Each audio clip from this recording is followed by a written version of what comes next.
ಕಾಂಗ್ರೆಸ್ನಲ್ಲಿ ಪಟ್ಟಕ್ಕಾಗಿ ಫೈಟ್ ನಡೆಯಕ್ಕೆ ಶುರು ಮಾಡಿ ಸುಮಾರು ದಿನ ಆಯಿತು. ಕಾಂಗ್ರೆಸ್ನ ಕುರ್ಚಿ ಕಾಳಗದ ಮಧ್ಯೆ ಇದೀಗ ಒಂದು ಸ್ಫೋಟಕ ಬೆಳವಣಿಗೆ ಆಗಿದೆ. ಇದು ಸಿಕ್ಕಾಪಟ್ಟೆ ಕುತೂಹಲಕ್ಕೆ ಕಾರಣವಾಗ್ತಾ ಇದೆ. ದಿಢೀರಾದಂಥ ಈ ಬೆಳವಣಿಗೆ ನಾನಾ ರೀತಿಯಾದಂಥ ಅರ್ಥವನ್ನು ಕಲ್ಪಿಸ್ತಾ ಇದೆ. ಏನು ಮಾಡಕ್ಕೆ ಹೊರಟಿದ್ದಾರೆ, ಏನು ನಡೀತಾ ಇದೆ ಕಾಂಗ್ರೆಸ್ನಲ್ಲಿ ಅನ್ನುವಂಥ ಕುತೂಹಲವನ್ನು ಮತ್ತಷ್ಟು ಜಾಸ್ತಿ ಮಾಡಿದೆ. ಏನಾಗಿದೆ ಅಂತಂದರೆ, ಖಾಸಗಿ ಹೋಟೆಲ್ನಲ್ಲಿ ಡಿ.ಕೆ. ಶಿವಕುಮಾರ್ ಅವರ ಬೆಂಬಲಿಗರು ಶಕ್ತಿ ಪ್ರದರ್ಶನ ಮಾಡಿದ್ದಾರೆ. ಡಿ.ಸಿ.ಎಂ ಬಣದವರು ಡಿನ್ನರ್ ಪಾಲಿಟಿಕ್ಸ್ ಅನ್ನ ಮಾಡಿರೋದು. ಹಾಗಿದ್ರೆ ಯಾವ ಸಂದೇಶ ರವಾನೆ ಮಾಡ್ತಾ ಇದ್ದಾರೆ, ಏನ್ ಸ್ಟ್ರಾಟರ್ಜಿ ನಡೀತಾ ಇದೆ? ಇಲ್ಲಿವರೆಗೂ ಸಿದ್ದರಾಮಯ್ಯನವರು ಬಣದವರು ಮಾಡ್ತಾ ಇದ್ರು, ಈ ಊಟಕ್ಕೆ ಅಂತ ಸೇರೋದು, ಕಾಫಿಗೆ ಅಂತ ಸೇರೋದು, ತಿಂಡಿಗೆ ಅಂತ ಸೇರೋದು, ಇದೆಲ್ಲವೂ ಕೂಡ ನಡೀತಾ ಇತ್ತು.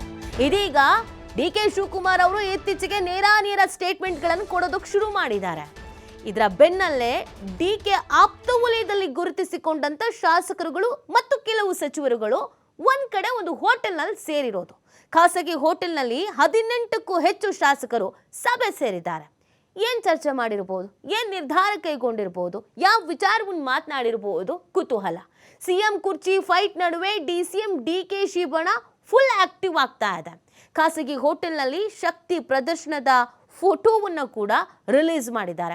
ಕದ್ದು ಮುಚ್ಚಿ ಮಾಡಿರೋದಲ್ಲ, ತಗೊಳ್ಳಿ ನೋಡಿ ಫೋಟೋನ, ಯಾರ್ಯಾರು ಇದ್ವಿ ಅಂತ ಫೋಟೋ ಸಮೇತ ಶೇರ್ ಮಾಡಿದ್ದಾರೆ.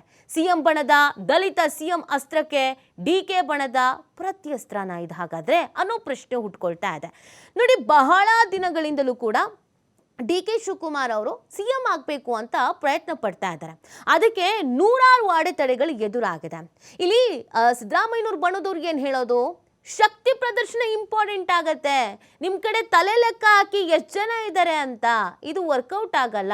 ಯಾರ ಹತ್ರ ಬಲ ಇದೆಯೋ, ಜನಬಲ ಇದೆಯೋ, ಯಾರ ಹತ್ರ ಶಾಸಕರು ಸಚಿವರುಗಳು ಜಾಸ್ತಿ ಜನ ಇದ್ದಾರೋ ಅದನ್ನ ನೋಡಿ ಅಂತ. ಇತ್ತೀಚೆಗೆ ಪರಮೇಶ್ವರ್ ಅವರ ಕಾರ್ಯಕ್ರಮದಲ್ಲಿ ಮುಂದಿನ ಸಿಎಂ ಪರಮೇಶ್ವರ್ ಅಂತ ಘೋಷಣೆ ಕೂಗಿಸಿದ್ರು.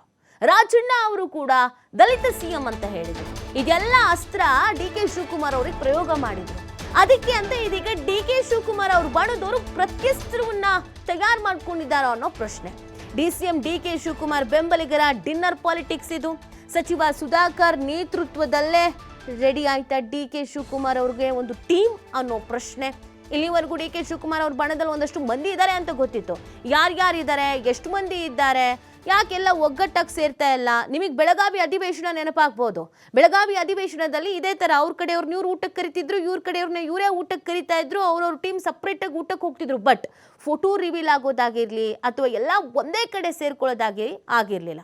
ಇದೀಗ ಮಾಗಡಿ ಬಾಲಕೃಷ್ಣ, ಸಿ.ಪಿ. ಯೋಗೇಶ್ವರ್, ಕುಣಿಗಲ್ ರಂಗನಾಥ್, ಬಸವರಾಜ ಶಿವಗಂಗಾ, ರವಿ ಗಣಿಗ, ಕದಲೂರು ಉದಯ್, ನಯನಾ ಮೋಟಮ್ಮ, ಶರತ್ ಪಚ್ಚೇಗೌಡ, ಪಾವಗಡ ವೆಂಕಟೇಶು, ಆಮೇಲೆ ಗಣೇಶ್ ಹುಕ್ಕೇರಿ, ಸತೀಶ್ ಸ್ಟೈಲು, ರಮೇಶ್ ಬಂಡಿಸಿದ್ದೇಗೌಡ, ಶಾಂತನಗೌಡ, ಮಂತರಗೌಡ, ಇವರೆಲ್ಲರೂ ಕೂಡ ಡಿ.ಕೆ. ಶಿವಕುಮಾರ್ ಅವರ ಪರವಾಗಿ ಒಂದಲ್ಲ ಒಂದು ಸ್ಟೇಟ್ಮೆಂಟ್ ಕೊಟ್ಟವರು ಮತ್ತು ಡಿ.ಕೆ. ಶಿವಕುಮಾರ್ ಅವರ ಬೆನ್ನಿಗೆ ನಿಂತವರು. ಇವರೆಲ್ಲರೂ ಕೂಡ ಒಂದೇ ಕಡೆಯಲ್ಲಿ ಒಂದೇ ಹೋಟೆಲ್ನಲ್ಲಿ ಸೇರಿದ್ದಾರೆ. ಫೋಟೋ ಕೂಡ ರಿಲೀಸ್ ಮಾಡಿದ್ದಾರೆ. ಮತ್ತು ಇದಕ್ಕೆ ಇವ್ರು ರೀಸನ್ಸ್ ಹೇಳ್ತಾರೆ. ಬಾಲಕೃಷ್ಣ ಅವ್ರ ಬರ್ತ್ಡೇ ಇತ್ತು, ಹೋಗಿದ್ವಿ. ಸಿದ್ದರಾಮಯ್ಯನವ್ರ ಬಣದವ್ರು ಕಾಣಿಸ್ತಾ ಇಲ್ಲ. ಯಾಕೆ ಕಾಣಿಸ್ತಾ ಇಲ್ಲ? ಕರ್ದಿಲ್ವೋ? ಕರೆದಿದ್ರು ಬಂದು ಜಸ್ಟ್ ಹಾಗೆ ಹೋದ್ರೋ? ನೀವು ಫೋಟೋಕ್ಕೆ ಒಂದೇ ಫ್ರೇಮಲ್ಲಿ ಯಾಕೋ ಸೂಟ್ ಆಗಲ್ಲ ಅವರು ಅಂತ ಕರೀಲಿಲ್ವೋ? ಪ್ರಶ್ನೆ. ಖಾಸಗಿ ಹೋಟೆಲ್ನಲ್ಲಿ ಸಭೆಯನ್ನು ನಡೆಸಿರುವಂಥದ್ದು ಡಿ.ಸಿ.ಎಂ ಡಿ.ಕೆ. ಶಿ ಆಪ್ತರು. ರೀಸನ್ಸ್ ಹೇಳಲೇಬೇಕಲ್ವಾ? ಈಗ ಸಿದ್ದರಾಮಯ್ಯನವ್ರ ಬಣದವ್ರು ಹೇಳಲ್ವಾ, ನಾವು ಅವಾಗ ಊಟಕ್ಕೆ ಸೇರ್ತಾ ಇದ್ವಪ್ಪ, ಊಟಕ್ಕೆ ಸೇರಂಗಿಲ್ವೇನ್ರಿ ಅಂತವ್ರು ನಮ್ಮನ್ನೇ ಪ್ರಶ್ನೆ ಮಾಡ್ತಾರೆ. ಗೃಹ ಸಚಿವರು ಪರಮೇಶ್ವರ್ ಅವರು ಆ ಪ್ರಶ್ನೆ ಮಾಡೋದು, ನಾವು ಸೇರಂಗಿಲ್ವಾ, ಸೇರಿದ್ವಿ ಅಂತ. ಇವರು ಈಗ ಅದೇ ಕತೆ ಹೇಳೋದು. ಬಾಲಕೃಷ್ಣ ಅವ್ರದ್ದು ಬರ್ತ್ಡೇ ಇತ್ತು, ಊಟಕ್ಕೆ ಕರೆದಿದ್ರು, ಹೋಗಿದ್ವಿ. ಸರಿ, ಯಾಕೆ ಸಿದ್ದರಾಮಯ್ಯನವ್ರ ಬಣದಲ್ಲಿ ಗುರುತಿಸಿಕೊಂಡವ್ರು ಯಾಕೆ ಕಾಣಿಸ್ತಾ ಇಲ್ಲ? ಡಿ.ಕೆ. ಶಿವಕುಮಾರ್ ಅವರ ಪರವಾಗಿ ಬ್ಯಾಟ್ ಬೀಸಿದವ್ರು ಮಾತ್ರ ಯಾಕೆ ಕಾಣಿಸ್ಕೊಳ್ತಾರೆ? ಇದು ಪ್ರಶ್ನೆ ಹುಟ್ಕೊಳ್ತಾ ಇದೆ. ಮಾಹಿತಿ ನೀಡ್ತಾರೆ ನಮ್ಮ ಪ್ರತಿನಿಧಿ ಶಿವು. ಸಿಕ್ಕಾಪಟ್ಟೆ ಬೆಳವಣಿಗೆ ಕಾಂಗ್ರೆಸ್ನಲ್ಲಿ ಆಗ್ತಾ ಇದೆ, ಆಗಬಹುದು ಅನ್ನೋ ನಿರೀಕ್ಷೆ ರಾಜ್ಯದ ಜನತೆಯೂ ಇಟ್ಕೊಂಡಿದ್ದಾರೆ. ಆದರೆ ಡಿ.ಕೆ. ಶಿವಕುಮಾರ್ ಬಣದವರು ಇದೇ ಮೊದಲ ಬಾರಿ ಅಂತ ಕಾಣಿಸುತ್ತೆ ಈ ರೇಂಜ್ನಲ್ಲಿ ಶಕ್ತಿ ಪ್ರದರ್ಶನ ಮಾಡಿದ್ದು. ಏನು ಸಂದೇಶ ರವಾನೆ ಮಾಡ್ತಾ ಇದ್ದಾರೆ, ಏನು ಹೇಳಕ್ ಹೊರಟಿದ್ದಾರೆ, ಏನೆಲ್ಲ ನಡೆದಿದೆ ಈ ಸಭೆಯಲ್ಲಿ?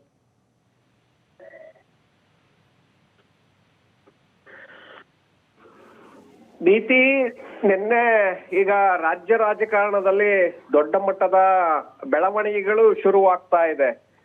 ಯಾಕಂದ್ರೆ ಈಗ ಸಂಪುಟ ಪುನಾರಚನೆಯನ್ನ ಮಾಡಿ ಅಂತೇಳಿ ಶಾಸಕರು ಹೈಕಮಾಂಡ್ಗೆ ಪತ್ರವನ್ನ ಬರೆದಿದ್ರು. ಆ ಪತ್ರವನ್ನ ಬರೆದ ನಂತರದಲ್ಲೇ ವಿಧಾನ ಪರಿಷತ್ ಸದಸ್ಯರು ಕೂಡ ಸಚಿವ ಸಂಪುಟ ಪುನಾರಚನೆ ಸಂದರ್ಭದಲ್ಲಿ ನಮ್ಗೆ ಅವಕಾಶವನ್ನ ಮಾಡಿಕೊಡ್ಬೇಕು, ವಿಧಾನ ಪರಿಷತ್ ಸದಸ್ಯರಿಗೂ ಕೂಡ ಸಚಿವ ಸ್ಥಾನಗಳನ್ನ ನೀಡಬೇಕು ಅಂತ ಹೇಳಿ ಇವರು ಮತ್ತೊಂದು ಕಡೆ ಎಐಸಿಸಿ ಅಧ್ಯಕ್ಷ ಮಲ್ಲಿಕಾರ್ಜುನ್ ಖರ್ಗೆ ಅವ್ರಿಗೂ ಕೂಡ ಡಿಮ್ಯಾಂಡ್ ಅನ್ನ ಮಾಡಿದ್ರು.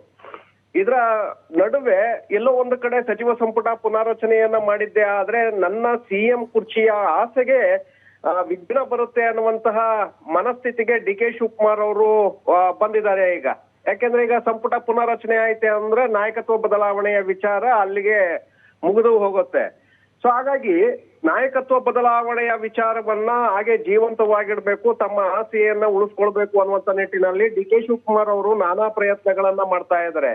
ಇದೇ ಸಂದರ್ಭದಲ್ಲಿ ದಲಿತ ಸಿಎಂ ಕೂಗು ಕೂಡ ಬಹಳ ದೊಡ್ಡ ಮಟ್ಟದಲ್ಲಿ ಈಗ ಚರ್ಚೆಗೆ ಬರ್ತಾ ಇದೆ.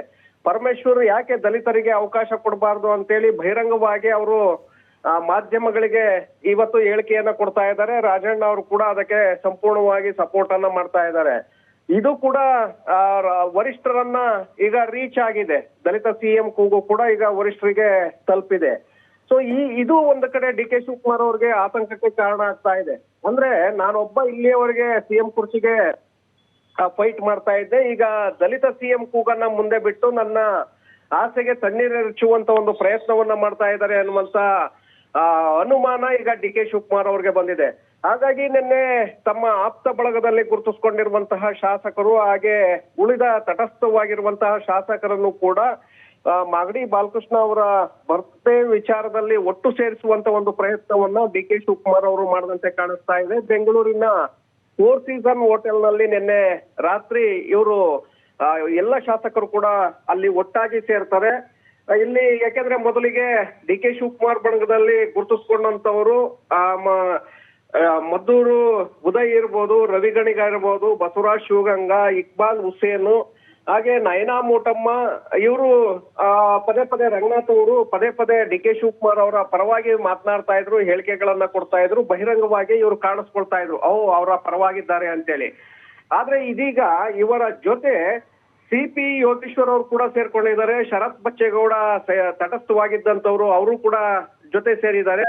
ರಾಜಣ್ಣ ಅವರ ಆಪ್ತ ಬಳಗದಲ್ಲಿ ಇದ್ದಂತಹ ಪಾವಗಡ ವೆಂಕಟೇಶ್ ಅವರು ಕೂಡ ನಿನ್ನೆ ಈ ಒಂದು ಸಭೆಯಲ್ಲಿ ಕಾಣಿಸ್ಕೊಳ್ತಾರೆ.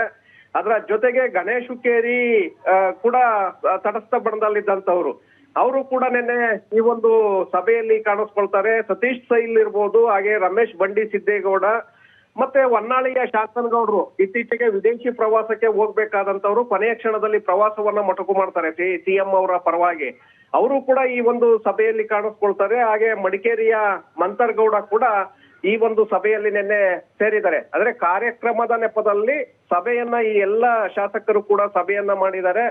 ಈ ಸಭೆ ಈಗ ಫೋಟೋಗಳು ರಿಲೀಸ್ ಆಗಿದ್ದು, ಆ ಕಾರ್ಯಕ್ರಮದಲ್ಲಿ ಒಟ್ಟಾಗಿ ಭಾಗಿಯಾಗಿರುವಂತಹ ಫೋಟೋಗಳು ರಿಲೀಸ್ ಆಗಿದ್ದು, ಸಭೆಯಲ್ಲಿ ಬಹಳ ಗಂಭೀರವಾಗಿ ಚರ್ಚೆಗಳನ್ನ ಮಾಡದಂತೆ ಕಾಣಿಸ್ತಾ ಇದೆ. ಡಿ ಕೆ ಶಿವಕುಮಾರ್ ಅವ್ರಿಗೆ ಹೇಗಾದ್ರೂ ಮಾಡಿ ಸಿಎಂ ಅವಕಾಶವನ್ನ ಕೊಡಿಸ್ಬೇಕು ಅನ್ನುವಂತ ನಿಟ್ಟಿನಲ್ಲಿ ಇವರ ಪ್ರಯತ್ನ ಇದ್ದಂತೆ ಇದೆ. ಹಾಗಾಗಿ ಹೈಕಮಾಂಡ್ಗೂ ಕೂಡ ಶೀಘ್ರದಲ್ಲೇ ತೆರಳಿ ಡಿ ಕೆ ಶಿವಕುಮಾರ್ ಅವರ ಪರವಾಗಿ ಬ್ಯಾಟಿಂಗ್ ಮಾಡುವಂತಹ ಸಂದರ್ಭ ಇಲ್ಲಿ ಸೃಷ್ಟಿಯಾದಂತೆ ಕಾಣಿಸ್ತಾ ಇದೆ. ನೀತಿ. ಓಕೆ, ಥ್ಯಾಂಕ್ ಯು ಶಿವು, ತಮ್ಮೆಲ್ಲ ಡೀಟೇಲ್ಸ್ಗಾಗಿ.